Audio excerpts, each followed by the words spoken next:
नाव question दिलेला आहे, solve 1 plus y square into dx is equal to tan inverse y minus x इंटू dy. तर first of all एलडीचा problem आहे किंवा नाही. सुरुवातीला जर बघितलं तर वाटतच नाही की प्रॉब्लेम असेलच. कारण का, जो आपला फॉर्मॅट मध्ये दिसतच नाहीये. पण बघा बरं, एलडीचं काय सांगितलं तुम्ही, सिंगल एक्स और सिंगल वाय दिसतोय का, सिंगल वाय और सिंगल एक्स, आणि त्यात पण एक्स ची पॉवर किंवा जो काही सिंगल असेल त्याची पॉवर वनच असते, तो एकटाच असतो, एकदा झालेला असतो. तर बघा, तर या ठिकाणी एक्स आहे. बघा, वाय ची पॉवर 2 आहे तर वाय येणारच नाही, किंवा वाय दोनदा आलेला आहे 2 टाइम्स तर वाय येणार नाही. पण एक्स हा ओनली 1 टाइम आलेला आहे आणि त्याची पॉवर 1 आहे. मग आता इथं एक्स सिंगल आहे. तर अशा वेळेस लक्षात ठेवा, जसं वाय सिंगल असल्यावर आपण काय करतो, असं लिहितो, इज इक्वल टू, असा फॉर्मॅट आपण लिहितो. त्यात आपण आय एफ काढतो. कसा काढतो, e raise to integration P D x.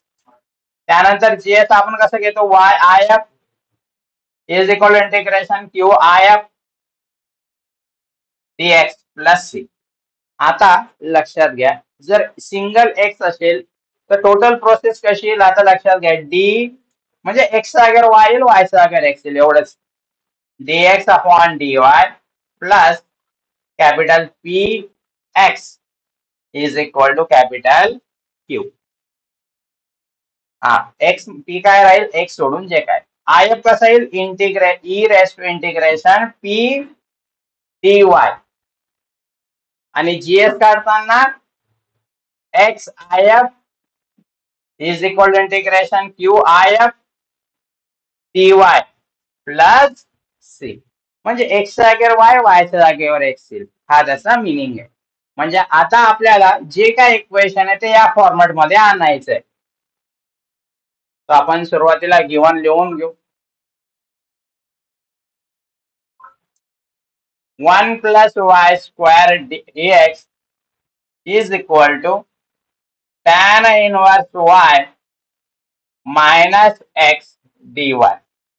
तर आपल्या फॉर्मॅट नुसार काय म्हटलंय, dx अपॉन dy पाहिजे, dx upon dy, dx upon dy, म्हणजे हा dy इकडे डिवाइडला घ्यावा लागेल.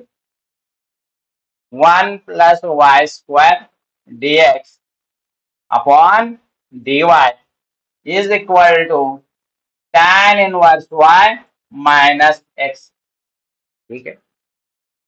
सेकंड थिंग काय म्हटलंय, जे एक्सच्या टर्म आहे त्या एका बाजूला, ज्यात एक्स नाहीये म्हणजे वाय असेल त्या दुसऱ्या बाजूला. तर हा इकडे बरोबर एक्स आहे, हा एक्स इकडे घ्यावा लागेल आपल्याला. 1 plus y square dx upon dy minus x इकडे येताना होईल plus x is equal to tan inverse x. Match झालं का, हा टॅन इनवर्स वाय पाहिजे, आम्ही सॉरी अँड थँक्यू. मॅच होतंय का आपलं,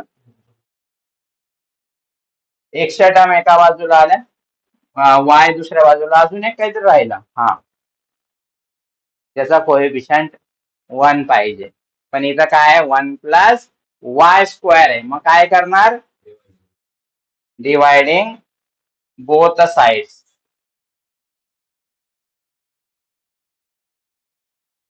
बाय 1 प्लस वाय स्क्वेअर. मग या ठिकाणी काय होईल, 1 प्लस वाय स्क्वेअरला 1 प्लस वाय स्क्वेअरने डिवाइड केलं तर dx by dy plus x upon 1 plus y square is equal to tan inverse y upon 1 plus y square. आला का आपला जो फॉर्मॅट होता त्याच्यात, जस्ट मी लिहून घेतो असं, dx upon dy plus 1 upon 1 plus y square into x is equal to tan inverse y upon 1 plus y square. जो आपला रिक्वायर फॉर्मॅट आहे त्यात आलं. आता लिहिताना कसं लिहिणार मग? कम्पेअरिंग विथ,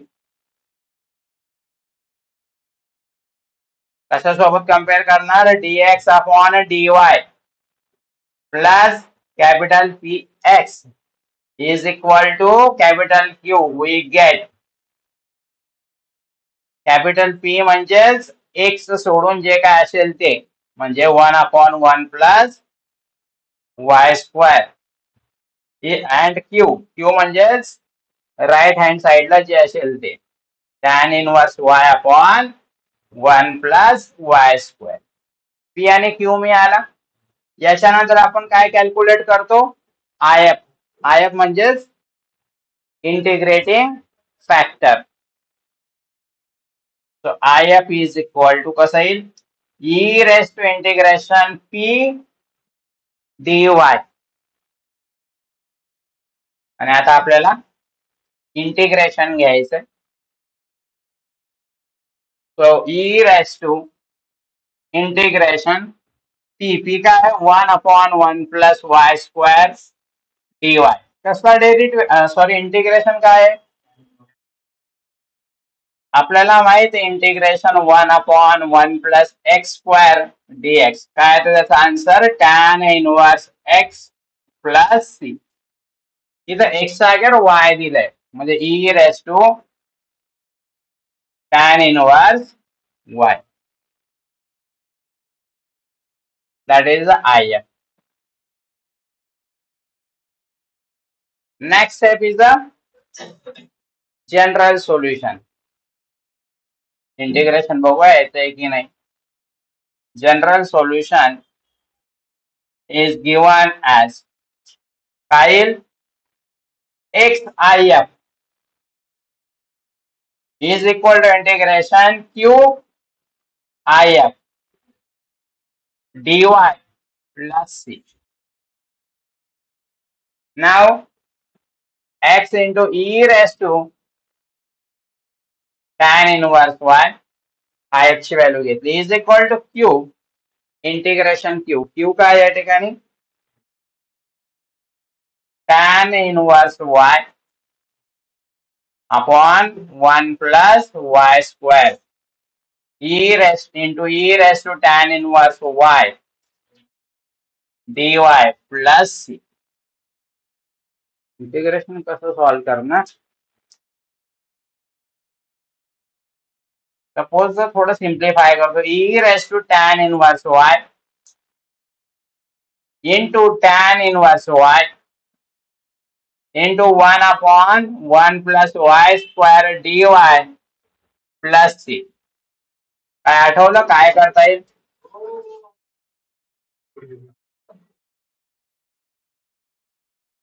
नाव कसं सॉल्व करणार आहे?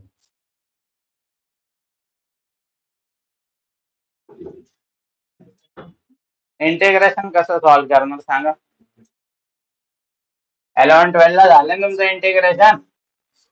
चला एक हिंट देऊन देतो, सबस्टिट्यूशन मेथड आहे. सबस्टिट्यूशन मेथड आहे, सांगा. इकडे लक्षात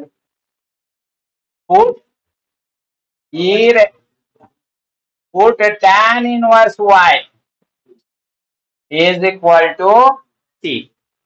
व्यवस्थित लक्ष द्या. Differentiating both side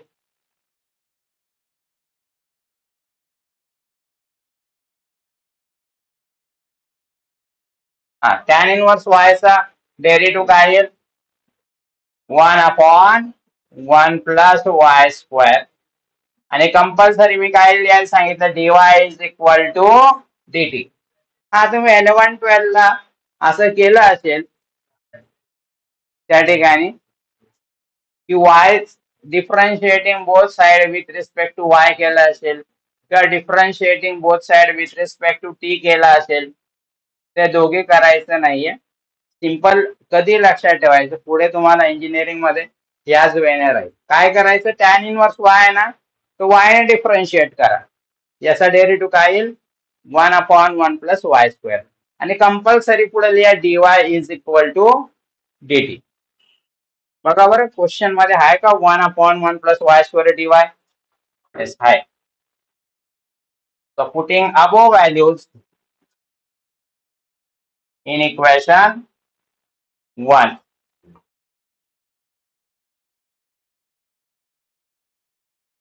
So x into e raised to tan inverse y is equal to integration e raised to t into t आणि 1/1 + y² dt प्लस c. आता या ठिकाणी आपल्याला इंटिग्रेशन बाय पार्ट्स यूज करावा लागेल, तेव्हा त्याचा आन्सर येईल. मग रिपोर्ट करणार आपण. So will get final answer. Integration by parts कसं फाइंड करणार? सो सर्वात अगोदर लिहेट x into e raised to tan inverse y is equal to integration t into e raised to t dt plus c. आता या ठिकाणी integration by parts apply करायचंय.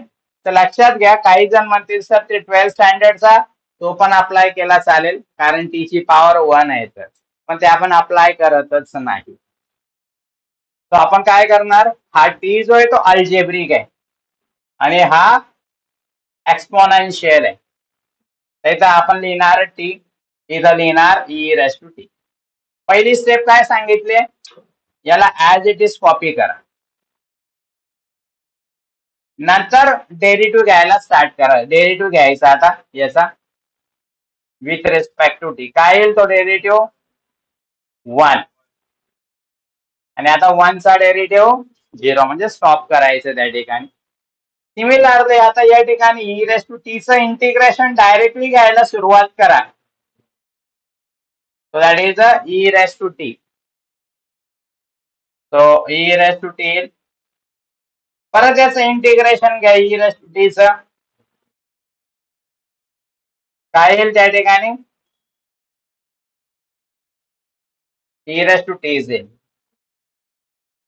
Plus minus नेहमीचे symbol.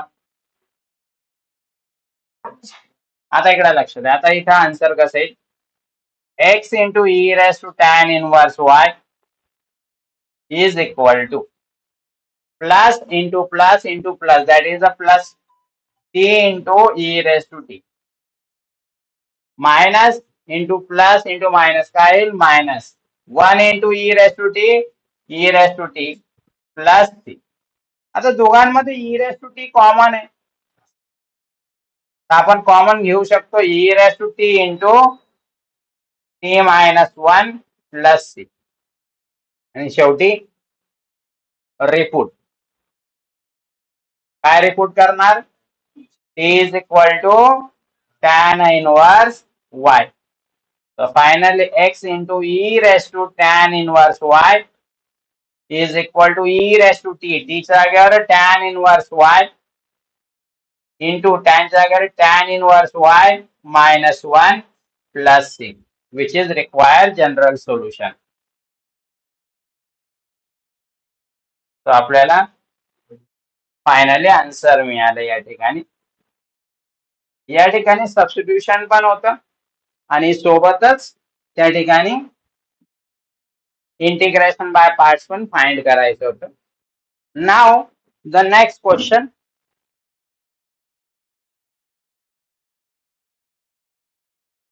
Next question दिलेला आहे, solve x plus 2y² into dy by dx is equal to y. असं example दिलेलं आहे. सपोज सुरुवातीला आपण जे गिवन आहे ते लिहून घेऊ.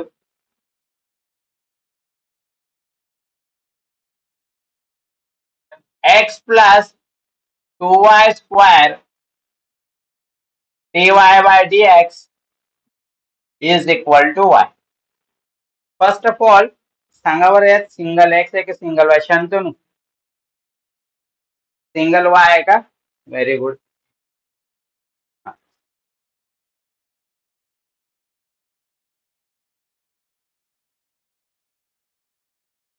त्यात सिंगल एक्स आहे की single Y?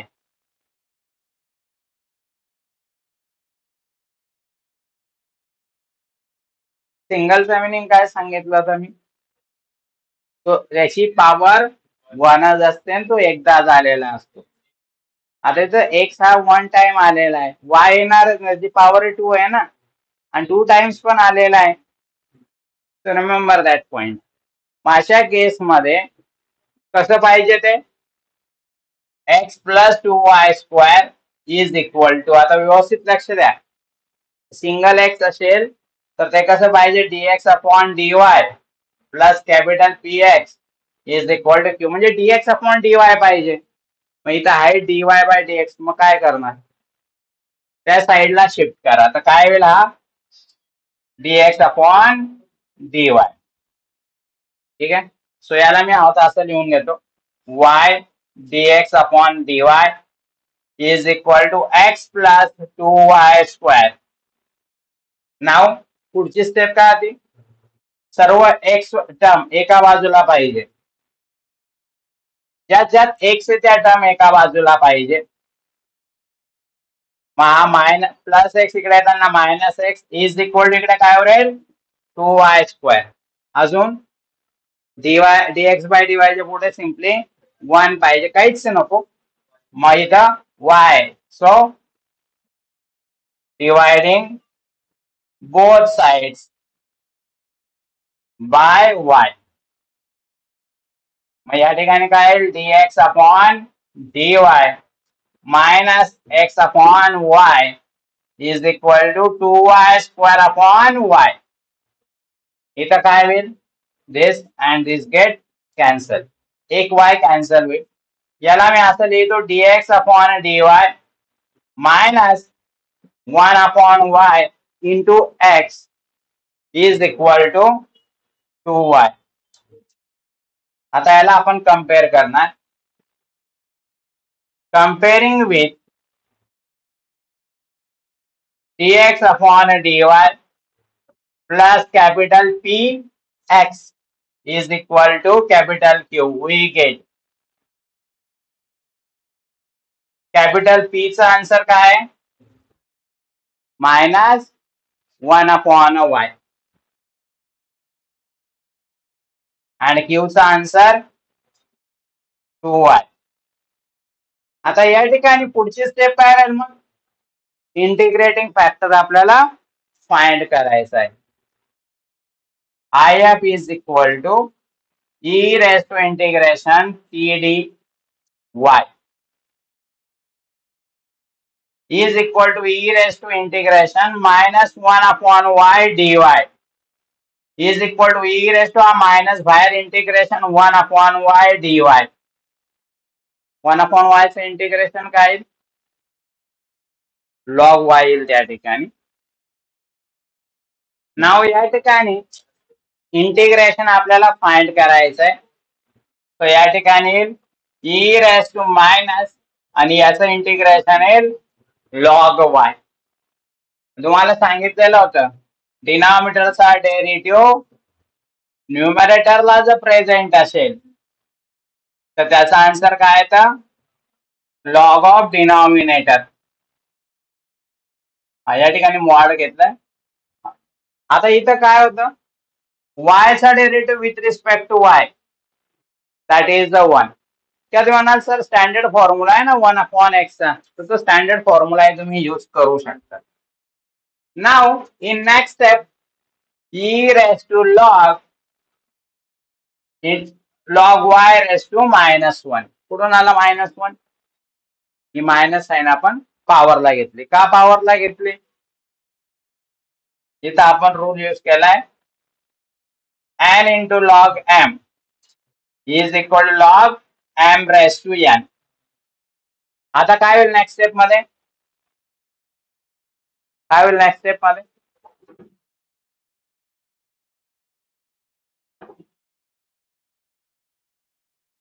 a raise to log x to the base a is equal to x. काय सांगितलं होतं? याचा बेस e आहे, त्याच्या पॉवरला लॉग आहे, त्याचा बेस e आहे, बोथ गेट कॅन्सल. इथं येईल y raise to -1 that is the 1/y. आपल्याला मिळाला IF. Now next step is a general solution. General solution is given as the XIF is equal to integration QIF into dy plus c. X into IF by 1/y is equal to integration Q है 2y IF by 1/y dy plus c. y get cancel. याला आता तुम्ही x/y असं लिहू शकतात. x into 1 x upon y integration 2 dy plus c. कॉन्स्टंटचं integration कसं find करतात? कॉन्स्टंटचं इंटिग्रेशन? तर लक्षात ठेवा हा 2 जसे तसा लिहायचा आणि इंटिग्रेशन विथ रिस्पेक्ट टू काय y की x आहे? y आहे तर y लिहून टाका. हा इथं x राहिला तर x लिहा. जो कॉन्स्टंट आहे जसे तसा लिहिला विथ रिस्पेक्ट टू y तर y लिहिला which is require general solution. तो यावेळेने आपल्याला फायनली आन्सर मिळालाय